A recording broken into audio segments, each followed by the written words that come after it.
오늘부터 앞으로 수요일 날 순복음의 7대 신앙에 대한 공부를 하겠습니다.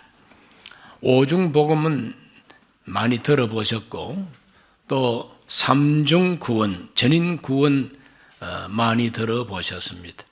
또 4차원의 영적 세계에 대해서도 많이 들어보셨는데 순복음의 7대 신앙에 대해서는 항상 묻혀 있으니까 오중복음, 삼중구원, 4차원의 영성 거기에 다 묻혀 있으니까 이것을 드러내고 제목 삼지는 않았는데 이제부터 순복음의 7대 신앙을 여러분에게 소개합니다. 오늘은 그 첫 번째로 갈보리 십자가의 신앙을 여러분에게 말씀드리겠습니다. 갈보리 십자가의 신앙. 히브리서 11장을 읽어보면은 거기에는 믿음의 사람들이 쫙 나옵니다. 아벨로부터 시작합니다. 아벨이 믿음으로 가인보다 더 나은 제사를 하나님께 드렸다. 이렇게 기록되어 있어요. 그리고 에녹 이야기, 노아 이야기, 아브라함 이야기 이렇게 해서 위대한 믿음의 영웅들의 이야기가 히브리서 11장에 쫙 나옵니다. 이제 그들의 믿음이 결국에는 구름같이 둘러싼 믿음의 증인들이 됐다고 히브리서 기자가 논하고 있습니다. 히브리서 12장 1, 2절을 읽어보면 이러므로 우리에게 구름같이 둘러싼 허당한 증인들이 있으니 모든 무거운 것과 얽매기 쉬운 죄를 벗어버리고 인내로서 우리 앞에 당한 경주를 경주하며 믿음의 주요 또 온전하게 하시는 이인 예수를 바라보자. 그는 그 앞에 있는 기쁨을 위하여 십자가를 참으사 부끄러움을 개의치 아니하시더니 하나님 보좌 우편에 앉으셨느니라. 믿음으로 산다는 것이 그렇게 쉬운 것이 아니죠. 믿음으로 산다는 것은 쉬운 일이 아니고 특별히 십자가를 져야 할 때가 있다는 겁니다. 그러므로 히브리서 11장에 나오는 이 위대한 믿음의 영웅들도 잘 먹고 편안하게 잘 살다가 죽은 사람들이 아닙니다. 믿음 때문에 고난을 당하기도 하고 믿음 때문에 유리 방황하기도 하고 믿음 때문에 칼날로 죽임을 당하기도 했다고 여기 다 기록하고 있어요. 그렇게 손해를 당하고 박해를 받으면서도 굴복하지 않았다는 겁니다. 끝까지 믿음으로 살았다는 겁니다. 그리고 이와 같이 믿음으로 살았던 위대한 사람들이 구름처럼 둘러싸고 있다는 거죠. 그래서 오늘 저와 여러분의 이 신앙생활은 나 홀로 처음으로 가는 길을 걸어가는 게 아니다 이 말이에요. 나보다 앞서간 분들이 나도 걸어보았다. 나도 너처럼 시험을 당해보았다. 나도 너처럼 죄도 지어봤다. 나도 너처럼 여러 가지 고난도 당하고 솔로몬은 말합니다. 나는 너희들이 누려보지 못한 부귀 영화를 가장 많이 누려보기도 했다. 그런데 누려봐도 그게 아무것도 아니더라. 헛되고 헛될 뿐이었다. 이렇게 자기들이 살았던 그 생애에 믿음으로 살았던 간정을 가지고 구름처럼 둘러싸고 있다는 거죠.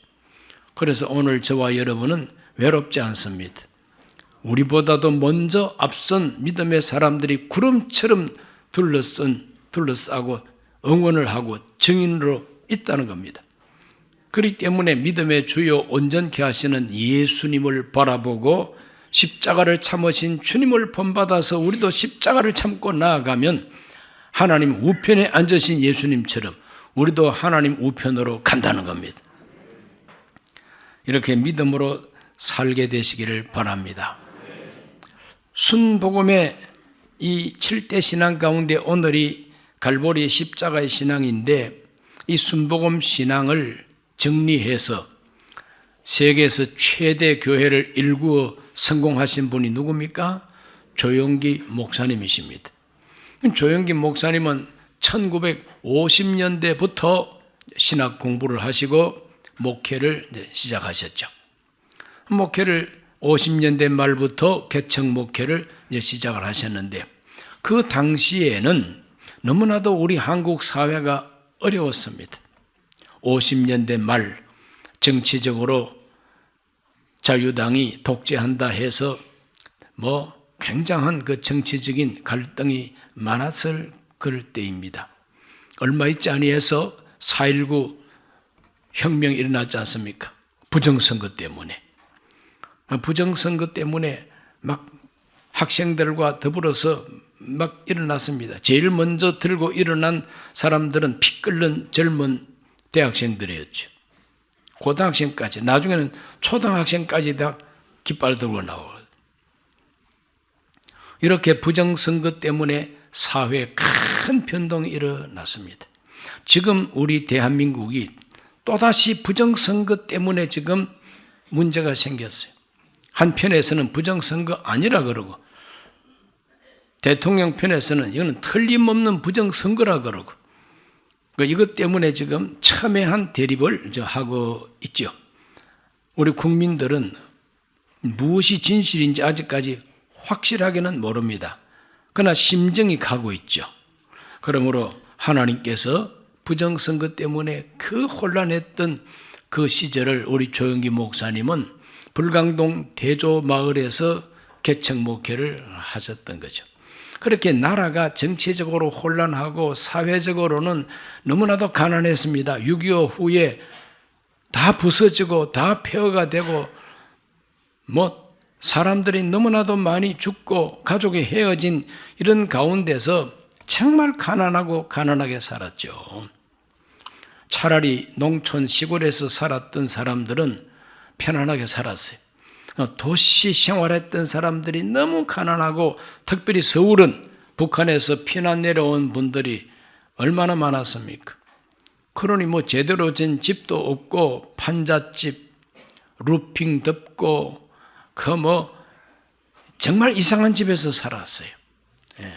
이렇게 하면서 너무너무 가난하고 병들고, 그리고 그렇게 가난하게 살면서도 또 서로 싸우고, 이러한 환경 속에서 개척 목회를 시작했던 조영기 전도사, 최자실 전도사, 이 두 어른이 정말 그런 환경 가운데 천막 치고 개척을 했는데, 무슨 복음을 전해야 될까?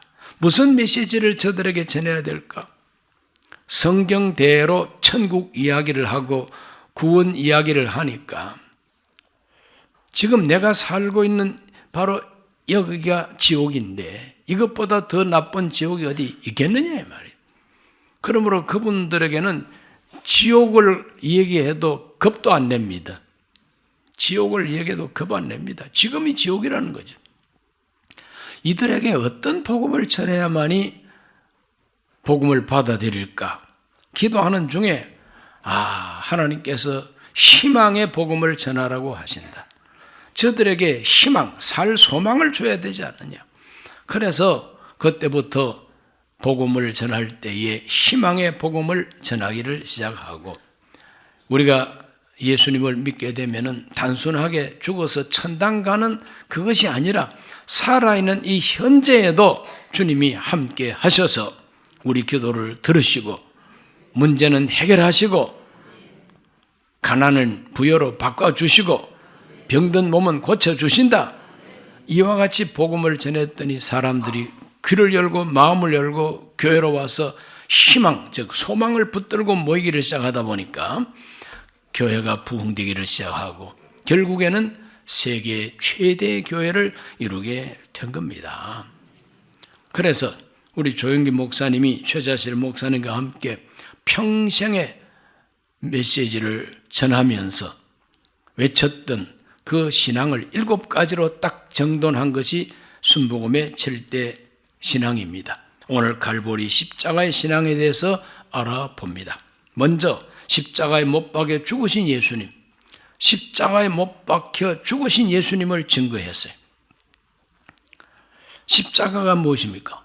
십자가는 예수님 당시에 로마가 세계를 지배하면서 로마 권력 앞에 항거한다든지 로마의 지배를 반대한다든지 또 반역운동을 일으킨다든지 그런 사람을 십자가에 못 박아서 처형을 합니다. 또 사회 흉악범들, 강도짓을 했다. 도둑이 돼가지고 사람을 상하게 하고 죽이면서 나쁜 짓 했다. 이런 이 사회의 흉악범들을 십자가에 못 박아서 처형함으로써 다른 사람들이 보고 무서워하고 겁을 먹고라도 그 악한 일을 본받지 못하도록 했던 것입니다. 그러므로 십자가는 몸서리치는 흉악범들을 죽이는 사형틀이었어요. 그런데 그 사형틀에 예수님이 못 박혔다는 거죠. 우리 예수님이 십자가에 못 박혀 죽임을 당하셨다. 무슨 죄로 십자가에 못 박혔을까? 바로 그것은 신성모독죄라고 성경이 가르쳐주고 있어요. 신성모독이다. 사람이 어떻게 자기를 하나님이라 할 수 있느냐 이거죠. 어떻게 인간이 자기를 하나님의 아들이라 할 수가 있겠느냐. 그러므로 예수님은 신성모독죄로 몰려가지고 십자가에 처형을 당하게 됩니다. 그 이야기를 요한복음 19장 14절에서 16절을 읽어보면 압니다. 이날은 유월절의 준비일이요 때는 제6시라. 빌라도가 유대인들에게 이르되 보라 너희 왕이로다. 그들이 소리 지르되 없이 하소서 없이 하소서. 그를 십자가에 못 박게 하소서. 빌라도가 이르되 내가 너희 왕을 십자가에 못 박으랴. 대제사장들이 대답하되 가이사 외에는 우리에게 왕이 없나이다 하니 이에 예수를 십자가에 못 박도록 그들에게 넘겨주니라. 그들에게 넘겨줘 버리고 말았습니다. 십자가에 못 박도록 넘겨줘 버렸습니다. 이 군중들이 이 예수님을 십자가에 못 박으라고 외쳤다 그랬어요. 그 군중들이 뭘 안다고 그럽니까? 그건 대제사장들이 성전에 돈을 풀어가지고 사람들한테 돈 나눠주면서 이 신성모독하는 나사렛 젊은 예수를 죽여야만 우리 유대교가 평안해진다. 예루살렘이 평안해진다. 그래서 선동하고 돈 받고 십자가에 못 박으소서 하고 외쳤던 것입니다. 이렇게 우리 예수님은 아주 억울하게 십자가에 못 박혀 죽으신 예수님. 조롱당하시고 채찍을 맞으시고 가시관을 쓰시고 쓰러지면서 갈보리로 올라가셔서 십자가에 못 박히십니다. 못 박혀 있을 때 군인들을 위해서 저들을 용서해 달라고 용서의 기도를 들으시고 어머니 마리아가 앞에 있는 걸 보고 제자 요한을 불러 보라 네 어머니다. 자기 어머니 남은 여생을 제자 요한에게 부탁하시고 엘리 엘리 라마 사박다니 하나님을 찾고 나중에는 내가 목마르다 목이 마르다고 자비를 베푼다고 신 포도주를 이렇게 올려주니까 예수님이 마시지를 않았다 그랬어요. 왜? 저와 여러분을 위한 고난을 한 방울도 예수님은 버리지 아니하고 다 마시겠다 이거죠. 우리를 위한 고난을 마시고 사람들이 주는 자비는 마시지를 않았다. 결국은 다 이뤘다 하시고 고개를 숙이시고 내 영혼을 아버지 손에 부탁합니다 하고 운명하시는 이야기가 사복음서에 고스란히 기록되어 있고 강도 한 사람은 당신의 나라에 임할 때 나를 기억해 주소 그럴 때에 진실로 너에게 이르노니 오늘 네가 나와 함께 낙원에 있으리라. 마지막에도 강도를 구원해 주시는 우리 예수님의 모습 죽으시면서도 위로하고 죽으면서도 영혼을 구원하는 일을 하시고 죽으신 우리 예수님 십자가에 못 박혀 죽으신 예수님 바로 그 십자가에 못 박혀 죽으신 예수님을 믿는 신앙이 순복음 신앙입니다. 십자가에 못 박혀 죽은 예수를 믿는 신앙입니다. 그런데 무조건 죽었다고 해서 믿는 것이 아니라 왜 죽었느냐가 중요하죠. 그래서 두 번째 십자가에서 죽으신 은혜가 있기 때문에 갈보리 십자가 신앙을 가집니다. 그 갈보리 십자가에서 죽으신 그 예수님은 그냥 죽고 없어진 게 아니라는 거죠. 죽으셨다가 사흘 만에 부활하신 예수님. 그러므로 십자가에 못 박혀 죽었다가 살아나신 예수님은 자기가 십자가에 못 박힌 바로 그 희생이 값이 없는 희생이 아니라 이거는 너무나도 값비싼 희생이라. 그와 같이 주님이 십자가에 못 박혀 죽으심으로 우리에게 베풀어 주시는 은혜가 어마어마한 거죠. 바로 십자가에 죽으신 예수님이 우리를 위해서 이루신 바로 그 거룩한 은혜를 믿는 신앙이 바로 갈보리 십자가 신앙입니다. 무엇을 이루어 주셨느냐? 무엇을 이루어 주셨느냐? 첫째는 속량을 이루셨다. 속량의 은혜를 베풀어 주시는 것이죠. 로마서 3장 23절로 24절 읽습니다. 모든 사람이 죄를 범하였음에 하나님의 영광에 이르지 못하더니 그리스도 예수 안에 있는 속량으로 말미암아 하나님의 은혜로 값없이 의롭다 하심을 얻은 자 되었나니라. 모든 사람이 죄인이요, 죄 없는 사람이 없습니다. 죄인은 반드시 하나님 앞에 심판을 받아야 되고 죽어야만 됩니다. 그런데 예수님께서 반드시 죽어야 하는 그 죽음을 예수님께서 대신 죽었다는 것이 십자가의 복음인 것입니다. 내가 저 십자가에 못 박혀 죽어야 할 죄인인데 나를 대신해서 예수님께서 십자가에 못 박혀 죽으셨다는 거예요. 그건 바로 속량이라고 표현합니다. 속량이 뭡니까? 대신해서 다 갚아주고 대신해서 책임을 다 전해주고 그 사람을 해방시켜주는 것을 속량이라고 합니다. 노비가 돼가지고 평생 죽었어도 노비, 자식을 낳아도 또 노비 자식, 이 운명 속에서 누군가 그 사람을 대신해서 모든 몸값을 다 갚아주고 해방시켜가지고 양민이 되게 했다, 해방시켰다. 바로 그게 속량입니다. 속량보다 더 큰 은혜가 됐습니까? 노예가 되고 노비가 된 그 운명에 빠진 사람에게 가장 기쁜 소식은 뭡니까? 나를 속량해 주시는 분이 나타났다. 이것보다 더 큰 기쁜 소식은 없는 겁니다. 추석 명절이 돼가지고 한우 소고기 세트를 받았다. 뭐 한우 고기 안 먹으면 어때요? 괜히 잘못 먹으면 기름 안 끼고 혈관 막히는데, 우리에게 가장 기쁜 소식이 뭐냐고요? 죄에 빠져서 아담 후예로서 죄에 빠져서 반드시 죽어야 하는 내 인생의 운명인데 하나님이 독생자 메시아 그리스도를 보내가지고 내 죄를 속량하셨다. 이것보다 더 큰 기쁜 소식은 없는 거예요. 바로 그 은혜가 십자가의 은혜인 것입니다. 십자가에 못 박히신 예수 그리스도가 주시는 은혜는 속량의 은혜가 됩니다.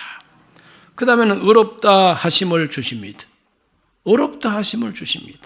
로마서 3장 25절에서 26절을 읽어봅니다. 이 예수를 하나님이 그의 피로서 믿음으로 말미암는 화목제물로 세우셨으니 이는 하나님께서 길이 참으시는 중에 전에 지은 죄를 간과하심으로 자기의 의로우심을 나타내려 하심이니 곧 이때 자기의 의로우심을 나타내사 자기도 의로우시며 또한 예수 믿는 자를 의롭다 하려 하심이라. 예수님의 피 흘림을, 십자가에서 죽으신 그 피 흘림과 죽음을 통해서 이제는 우리를 의롭다 인정해 주신다는 것입니다. 의롭다 하심, 이게 뭐냐? 죄가 없다고 인정하는 것이 의롭다 하심인 것입니다. 죄가 없다. 왜? 예수님이 속량했으니까 죄가 없는 거죠. 속량하지 않았으면 아직까지 죄가 있는 겁니다. 그러나 속량했기 때문에 나는 이제 더 이상 죄인이 아니다 이거죠. 의롭다, 의인이다, 죄 없는 사람이다 이 말입니다. 그러므로 십자가에 못 박히신 예수의 은혜는 속량의 은혜, 의롭다 하심의 은혜, 그리고 세 번째는 또 뭡니까? 하나님이 나를 얼마나 사랑하시는가를 확정해 주시는 은혜, 사랑의 확정입니다. 로마서 5장 8절을 읽어봅니다.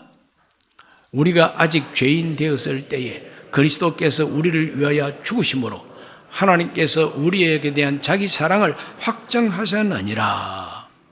할렐루야. 갈보리 십자가는 하나님이 나를 얼마나 사랑하시는가 하는 확정이라는 겁니다. 확정, 확실한 증거라. 얼마나 사랑했으면 나를 대신해서 죽어 주셨는가 이 말이에요. 대신해서 죽어주는 사랑보다 더 큰 사랑이 어디 있습니까? 지금 뭐 병든 분들도 많고 이제 뭐 오늘 내일 하고 이제 깔딱깔딱 이제 목숨이 끝날 날이 다가오는데 죽지 마. 내가 대신 죽을게. 그런 사람이 혹 있습니까? 여기 누가 내가 대신 죽고 싶은 분이 있습니까? 혹 있겠죠. 내가 대신 죽을 수만 있다면 내가 대신 암을 앓고 이 사람은 나았으면 좋겠다. 그런 마음을 갖고 있는 분은 있습니다. 그러나 실행이 안 되지요. 그러나 하나님의 독생자 예수는 저와 여러분을 위하여 죽으셨다는 거죠. 피를 쏟고 고난당하고 죽으셨다는 겁니다. 그의 죽으심 때문에 오늘 우리들은 하나님이 이처럼 나를 사랑하신다는 확정을 갖게 된다는 거죠. 십자가에 못 박히신 예수를 바라보고 나를 사랑하는 확실한 증거라고 믿어지게 되시기를 바랍니다. 십자가에 못 박힌 예수를 바라보면서 아이고 창피하게 저렇게 옷도 제대로 안 걸치고 저렇게 못 박혀 죽었네. 무슨 구경 났습니까? 못 박혀 죽은 예수를 뭐 구경합니까? 그 예수를 바라볼 때 내가 바로 저렇게 돼야 되는데 하나님의 독생자가 나를 대신해서 저렇게 되셨다.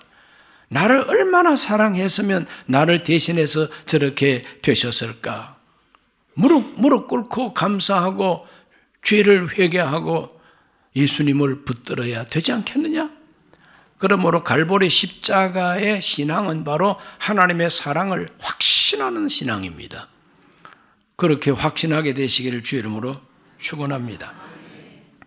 그리고 하나님하고 화목하고 즐거워하는 게 십자가의 은혜입니다.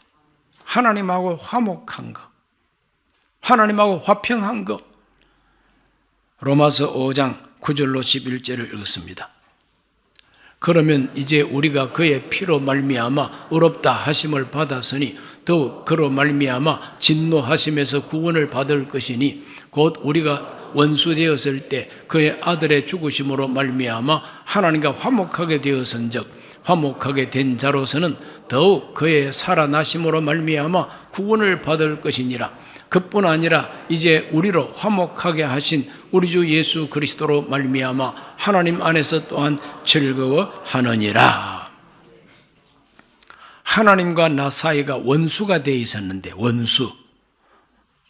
원수 간에는 화평이 없죠. 원수 간에는 화평이 없습니다. 평화 없습니다. 싸워야 됩니다. 미워해야 됩니다. 저주해야 됩니다. 그런데 이 원수 관계를 예수님이 대신 죽으심으로 원수 관계를 해결하시고 이제는 화목한 관계로 맺어주셨다. 이것이 십자가의 복음입니다. 하나님과 원수되어 있었는데 예수님이 죄를 다 대속하고 속량함으로 말미암아 하나님 편에서 볼 때에 우리를 원수로 취급할 수가 없습니다. 왜? 자기 독생자가 대신 피 흘려 죽고 속량했는데 나를 죄 있다고 할 수가 없잖아요. 그러나 하나님께서도 이 무서운 진노를 거두십니다. 인간 편에서 볼 때 목을 길게 빼고 난 죽었다 했는데 나를 대신하여 죽으심으로 속량해 주셨다니 이렇게 고마울 때가 없잖아요. 그러니까 하나님을 이제 더 이상 두려워하지 않게 되고 하나님을 아버지라 부를 수 있게 됐다는 거지. 바로 하나님과 화목하게 되고 즐거워하게 되는 것, 이것이 갈보리 십자가의 은혜입니다. 이것을 십자가의 도라고 사도 바울은 고린도 전서에서 표현하고 있습니다. 오늘 읽은 이 말씀이 바로 그런 것들을 말하고 있죠. 고린도전서 1장 18절을 다 같이 읽어봅니다. 십자가의 도가 멸망하는 자들에게는 미련한 것이요 구원을 받는 우리에게는 하나님의 능력이라 그래요. 도라고 하는 것은 진리입니다. 진리. 그렇죠? 도는 바로 진리의 말씀입니다. 또 십자가의 진리. 이 십자가의 진리는 멸망하는 사람들에게는 미련한 것이라는 거죠. 망할 사람들, 지옥 갈 사람들, 도무지 믿어지지 않는 사람들은 이게 미련한 것이라는. 뭐 그런 게 있냐? 어떻게 뭐 대신 죽고 뭐 속량하고 뭐 그런 게 뭐 있느냐? 안 믿어지는 거죠. 미련하게 들립니다. 그러나 구원을 받는 사람에게는 하나님의 능력이라. 이건 능력이다. 칼과 창으로 능력을 베푸는 것이 아니라 사랑으로 베푸는 능력이라는 겁니다. 하나님의 사랑의 힘이라는 것입니다. 이처럼 사랑하셔서 우리를 속량하고 구원해 주시는 복음이 십자가의 진리라는 거죠. 그건 하나님의 능력으로 믿어지는 것이죠. 오늘 이 자리에서 성경 공부하는 여러분 모두가 다 이 십자가의 도, 십자가의 진리가 믿어지기를 바랍니다. 이건 하나님의 능력이라고 믿어지기를 바랍니다. 그 사람이 바로 신자가 되는 겁니다. 그러므로 사도 바울은 일생 복음을 전할 때에 십자가 복음을 전했다고 그는 간증하고 있습니다. 고린도전서 1장 22절로 24절 읽습니다. 유대인은 표적을 구하고 헬라인은 지혜를 찾으나 우리는 십자가에 못 박힌 그리스도를 전하니 유대인에게는 그리끼는 것이요 이방인에게는 미련한 것이로되 오직 부르심을 받은 자들에게는 유대인이나 헬라인이나 그리스도는 하나님의 능력이요 하나님의 지혜니라. 사도 바울은 정말 십자가에 못 박히신 그리스도를 전했다는 거죠. 철학을 전하는 것이 아니고 어떤 사상과 이념을 전하는 것이 아니고 사도 바울은 어디서 누구에게나 십자가의 도, 십자가에 못 박히신 예수 그리스도를 전했다는 거죠. 그러므로 십자가에 못 박힌 예수 그리스도의 이야기는 부르심을 받은 사람에게는 하나님의 능력과 지혜가 되고 부르심을 받지 못한 사람에게는 이건 미련한 것이라. 그렇기 때문에 오늘 우리들은 하나님의 부르심이 내게 있느냐? 하나님의 부르심이 내게 있다면 틀림없이 예수 그리스도 십자가의 복음이 믿어지게 되어 있다는 것입니다. 그게 믿어진다는 겁니다. 똑같은 친한 친구 둘이 있는데 한 사람은 복음이 믿어져 가지고 십자가를 생각할 때마다 감격하는데 한 친구는 죽으라고 안 믿어져. 그래서 두 사람이 커피 마시면서 야 이거사 너 그게 믿어져? 또 한 사람은 야 임마 넌 그게 안 믿어져? 그리스도의 복음 십자가의 도를 앞에 놓고 부르심 받은 사람은 믿어져서 감격하고 눈물이 나오고 회개가 되고 그렇지 아니대. 안 믿어지는 사람 너 나하고 아무리 친해도 나는 그거 안 믿어져. 안 믿는 친구가 되어버리고 마는 것이지. 오늘 이 자리에 계신 여러분 모두가 다 하나님의 부르심이 확실하게 되기를 주의 이름으로 축원합니다. 그러므로 십자가의 도, 갈보리 십자가의 신앙을 가진 사람은 이제 그때부터 십자가만을 자랑하는 인생을 살게 됩니다. 십자가를 자랑하는 인생. 갈라디아 6장 14절을 다 같이 읽어보겠습니다. 그러나 내게는 우리 주 예수 그리스도의 십자가 외에 결코 자랑할 것이 없으니 그리스도로 말미암아 세상이 나를 대하여 십자가에 못 박히고 내가 또한 세상을 대하여 그러하니라. 사도 바울은 십자가 말고는 자랑할 게 없다 그랬어요. 예수 그리스도의 십자가 외에 우리 주 예수 그리스도의 십자가 외에 결코 자랑할 것이 없다. 강도의 십자가를 자랑하는 게 아닙니다. 흉악한 사형틀을 자랑하는 게 아닙니다. 하나님의 독생자 예수 그리스도의 십자가 말고는 자랑이 없다는 거예요. 우리가 믿는 십자가는 예수 그리스도가 짊어진 십자가 은혜를 믿는 것이지 강도의 십자가를 우리가 자랑하는 게 아니다. 오늘 우리 모두는 강도의 십자가는 결코 짊어지지 말아야 되는 것이고 예수 그리스도가 짊어지신 그 십자가의 복음은 믿어야 하는 십자가인 것입니다. 꼭 믿어야 하는 십자가인 것입니다. 그러니까 자랑할 것밖에 없다는 거예요. 무엇을 자랑합니까? 학문을 자랑하느냐, 지식을 자랑하느냐, 돈을 자랑하느냐, 주먹을 자랑하느냐, 세상에 뭐 자랑할 게 많지만은 알고 보면은 자랑할 게 아니요. 그러나 하나님의 독생자 예수 그리스도가 나를 위하여 십자가에 못 박혀 죽으셨다는 것은 너무너무나도 귀한 일이고 은혜고 사랑이니까 나 혼자 믿어서는 안 된다. 이걸 자랑해야 된다. 전도해야 된다. 알려줘야 된다. 바울은 일평생 예수의 십자가를 자랑하다가 순교하신 분입니다. 저와 여러분도 이 예수 그리스도의 십자가를 자랑하고 전파하는 분이 되기를 주 예수 이름으로 축원합니다. 하나님은 십자가에 못 박힌 예수를 부활시켰습니다.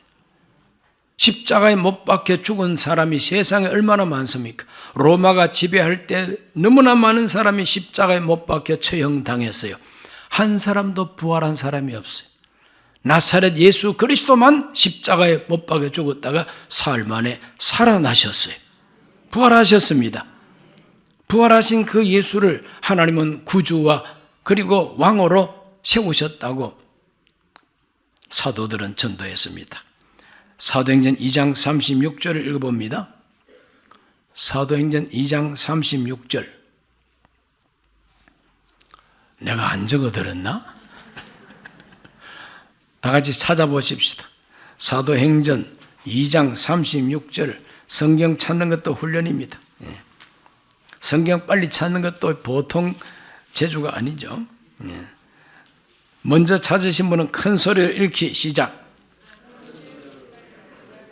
그런즉 이스라엘 온 집은 확실히 알지니 너희가 십자가에 못 박은 이 예수를 하나님이 주와 그리스도가 되게 하셨느니라. 따라합시다. 너희가 십자가에 못 박은 예수를 하나님이 주와 그리스도가 되게 하셨느니라. 십자가에 못 박히신 예수 그리스도, 하나님이 그를 부활시키시고 하나님이 그를 높이시되 주와 그리스도가 되게 하셨다. 이게 복음입니다. 그러므로 하나님도 십자가에 못 박힌 예수를 높여주셨습니다. 그래서 갈보리 십자가의 신앙은 하나님이 높이신 예수, 부활하신 예수님을 하나님이 높이 드시고 주가 되게 하시고 그리스도가 되게 하셨다. 주라고 하는 것은 주인이다, 주권자다, 왕이다 이 말이죠. 그리스도는 구세주라 이 말이죠. 그러므로 왕이신 나의 하나님, 왕이신 나의 예수님, 그분이 나의 구세주가 되니 세상에 누가 막을 수가 있습니까? 그러므로 오늘 우리 모두는 십자가에 못 박히신 예수 그리스도의 은혜를 꼭 믿으시기를 바랍니다. 그렇게 믿을 때에 우리는 거듭나게 되는 것이죠. 거듭나게 됩니다. 십자가에 못 박히신 예수를 나의 주님으로 영접하면 그 사람은 거듭나게 됩니다. 하나님의 자식으로 거듭나게 됩니다. 하나님이 의롭다 하시고 하나님과 화평을 이루시고 모든 죄는 다 속량해 주셔서 죄 없는 사람으로 의인이라 하시고 하나님의 자녀라 인정해 주시니 이것보다 더 큰 은혜가 어디 있겠습니까? 바로 그것이 오중복음의 첫 번째 복음, 중생의 복음과 이렇게 맞아 떨어지는 것이죠. 오늘 우리들은 중생의 복음을 공부하면서 바로 십자가에 못 박혀 죽은 예수의 공로를 함께 공부를 했습니다. 이제 오늘은 이거 따로 떼가지고 갈보리 십자가 신앙, 십자가에서 대신 죽으신 예수 그리스도를 믿는 신앙, 십자가의 십자가의 진리를 믿는 신앙, 이것이 바로 순복음의 신앙이다 하는 걸 기억하시기를 바랍니다. 갈라디아 2장 20절을 읽어보겠습니다. 내가 그리스도와 함께 십자가에 못 박혔나니 그런즉 이제는 내가 산 것이 아니요 오직 내 안에 그리스도께서 사시는 것이라. 이제 내가 육체 가운데 사는 것은 나를 사랑하사 나를 위하여 자기 자신을 부리신 하나님의 아들을 믿는 믿음으로 사는 것이라. 유명한 요절입니다. 사도 바울의 유명한 신앙 고백입니다. 이게 바로 십자가 신앙인 것입니다. 내가 예수 그리스도와 함께 십자가에 못 박혀 죽었다는 거예요. 죄인 바울, 죄 많은 나 바울은 예수님이 십자가에 못 박힐 때 나도 같이 못 박혔다는 거죠. 그분이 부활하고 새 생명을 가지고 오셨으니 내가 이제 사는 것은 내가 사는 것이 아니라 내 안에 부활하신 예수님이 사는 것이다. 내가 사는 것이 아니라 예수님이 사는 것이다. 이게 바로 십자가 신앙의 최고봉이죠. 그러므로 오늘 우리들은 내 안에 사는 것이 그리스도이시다, 예수이시다. 그 내가 말하고 내가 행동하는 것이 정말 예수 그리스도께서 인정하는 거냐? 이런 걸 생각하면서 살아가는 신앙이 바로 십자가 신앙이라는 것이죠. 우리 모두가 갈보리 십자가 신앙을 가지고 하나님 앞에 정말 경건하게 그리고 하나님이 기뻐하는 삶을 살게 되시기를 예수님 이름으로 축복합니다. 기도합니다. 하나님 아버지, 오늘 주님 앞에 나와 순복음의 7대 신앙을 공부하기를 시작합니다. 오늘 갈보리 십자가 신앙을 강론했습니다. 우리 모든 성도들은 십자가에서 죽으신 그 예수님이 우리에게 가져오는 은혜가 무엇인가를 알게 하여 주옵시고 그 십자가를 자랑하고 그 십자가를 전파하며 내가 사는 것이 이제는 내가 아니요 내 안에 그리스도께서 사시는 것이라 고백할 수 있게 하여 주시옵소서. 예수님 이름으로 기도하옵나이다. 아멘.